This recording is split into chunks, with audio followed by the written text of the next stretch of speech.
Hello everyone and welcome back. Today I have my NFL Week 2 power rankings. So these are my power rankings after Week 1. Yesterday was the Monday night game between the Broncos and the Seahawks.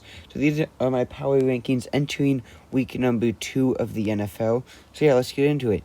Coming in at number 10, we have the Minnesota Vikings. They had a big win over the Packers. They had a tall task on their hands, having to play Aaron Rodgers and the Green Bay Packers week 1, and boy were they up for the test. They had a dominating victory over the Packers. Justin Jefferson went off, had a career game, had a 2-touchdown game, and the Packers really just couldn't get anything going the entire game. So I have the Vikings going all the way up to number 10, sneaking into the top 10 on my week 2 power rankings. And then at number 9, we have their opponent, the Green Bay Packers. Yes, the Vikings did just beat the Packers, but the Packers are the Packers, and the Packers have a better team in general than the Minnesota Vikings do. And the Packers tend to struggle in week 1 a lot anyways. Like, they got blown out by the Saints last year, week 1, went on to get the 1 seed, and Aaron Rodgers ended up winning MVP. So I'm not too worried about this week 1 blunder, week 1 loss to the Vikings. I do still think that they are a very good team.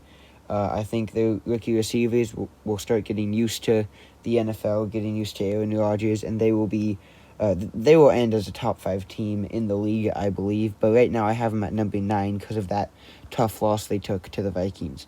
Now moving on to number 8, we have the Philadelphia Eagles. The Eagles barely squeaked out a win against the Lions, but it was a very high-scoring game. They put up 38 points, which was really good to see. A.J. Brown was phenomenal. Jalen Hurts was good. And just overall, their team looked pretty solid. It was a close game. They almost choked it, but they held on. They won, and their division is looking so easy because of the Dak Prescott injury for the Cowboys. So the Cowboys in a really rough spot, which is really the Eagles' only competition in their division. So I think the Eagles have a clear shot at the division and a super easy road to the playoffs coming up this season. But now moving on to number 7, we got the Cincinnati Bengals. They took an ugly, rough week 1 loss to the Pittsburgh Steelers in Mitch Trubisky. Joe Burrow came out in the first half and just looked awful. Turned the ball over 4 times, 3 picks and a fumble. His first pass of the season was a pick 6 to Minkah Fitzpatrick. But their defense kept them in the game. It was only 17-6 at halftime. Able to get a touchdown and 2-point conversion in the third, and then had a chance to win it with a touchdown on the final drive of the game. They get in the end zone, but then the extra point is blocked, so the game goes to overtime. And unfortunately, through missed field goals and just a crazy, crazy game, the Steelers ended up on top. But I do still think the Bengals will be fine. They looked pretty good in the second half of the game, so I do think they'll be fine. They will. They have a chance at the North, but I don't think they're the favorites to win the North after week 1. But moving on to number 6, the Los Angeles Rams took a tough loss on Thursday night in the season opener to the Buffalo Bills. Kind of got destroyed, 31-10. They did not score in the second half, and to be frank, they just looked awful. Their O-line gave up 7 sacks, and the Bills didn't blitz a single time. And if it wasn't for Cooper Kupp, they wouldn't have scored a touchdown. They rely on Cooper Kupp so much, and the Rams seem to start their offense seems to be becoming a one-man show with Cooper Kupp. If Cooper Kupp isn't making every catch and scoring every point for them, the Rams don't seem to be able to put up any points whatsoever. So that is a huge concern of mine for the Rams. And Stafford really did not look very good. His shoulder really might be bothering him. It's not a pretty sight for the Rams. They took a tough loss Thursday.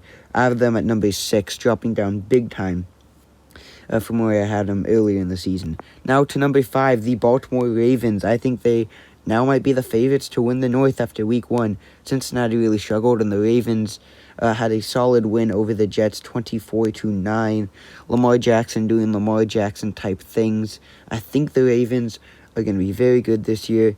I don't imagine them staying in the top 5 all season long, but they're in there right now. Their team's playing good. Lamar's playing good. I think Lamar does have a shot at MVP this year.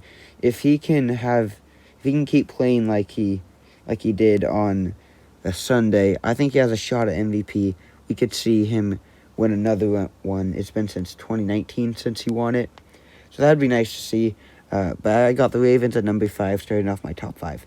Now coming in at number 4, we have the Tampa Bay Buccaneers.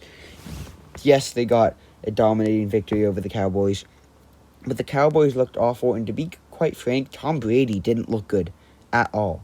The one touchdown pass he got was a awful throw that Mike Evans made an incredible play on. Got a crazy one-handed catch. And really the reason Tampa won this game was Dallas was awful. Tampa did not have their best game, but Dallas was just so bad, and Tampa's defense was pretty good. Leonard Fournette looked really good, which was nice to see, but I was really disappointed with Tom Brady's performance. So I have them at number 4. I think Tampa will be fine. The division's looking pretty easy, other than the Saints, who could cause some problems. But I like the Tampa Bay Buccaneers. I have them in at number 4. So entering my top 3, at number 3, we got the Los Angeles Chargers. They were tasked with a very hard game, Week 1, against their division rival, Las Vegas Raiders. And the Raiders are very solid this year, and the Raiders put up a really good fight, but the Chargers ended up getting the win, 24-19. Justin Herbert looked phenomenal. He was fitting in some crazy passes. They didn't use Eckler as much as I expected them to, but Herbert went off. Their offense looked solid. Their defense looked really, really good. And they beat the Raiders 24-19, so a great win to start the season for the Chargers. They were I originally had them as my AFC West favorites, but right now I do have them second behind the Kansas City Chiefs, who put on a show for us on Sunday. Patrick Mahomes, 5 touchdowns, 350-plus passing yards. He was flawless. He was unbelievable against a good Arizona Cardinals team. And the Chiefs just made the Cardinals look awful. It was embarrassing for the Cardinals. And the Chiefs just looked phenomenal. I have them here at number 2, ahead of the Chargers. I do think that could change, though, in the future. But this division, this AFC West division, is so much fun to watch. Justin Herbert, Patrick Mahomes, that is going to be a really fun matchup to watch twice a year for the next decade plus, hopefully. I'm really excited to watch that. But Kansas City comes in at number 2, and the number 1 team is the Buffalo Bills. They were tasked with the Week 1 season opener against the Super Bowl champion Super Bowl champion Los Angeles Rams, and the Buffalo Bills were up for the task. They dominated. It was 10-10 at halftime, and then entering the second half, the Bills just decided, let's not make this a game anymore, let's just blow them out. Scored 21 unanswered in the second half, won 31-10. I mean, their offense looked amazing. Stephon Diggs just embarrassed Jalen Ramsey countless times. Josh Allen had a nasty stiff arm to fight for a first down. Buffalo Bills looked very, very solid, and that just even more secures them as the number 1 team in the NFL, in my opinion. But let me know what you guys think of my top 10 list down in the comments down below. Did I miss anyone on the list? Should anyone have been higher, lower? Let me know. But yeah, that's all I got. If you enjoyed this video, make sure to like and subscribe. See you guys next time. Peace out.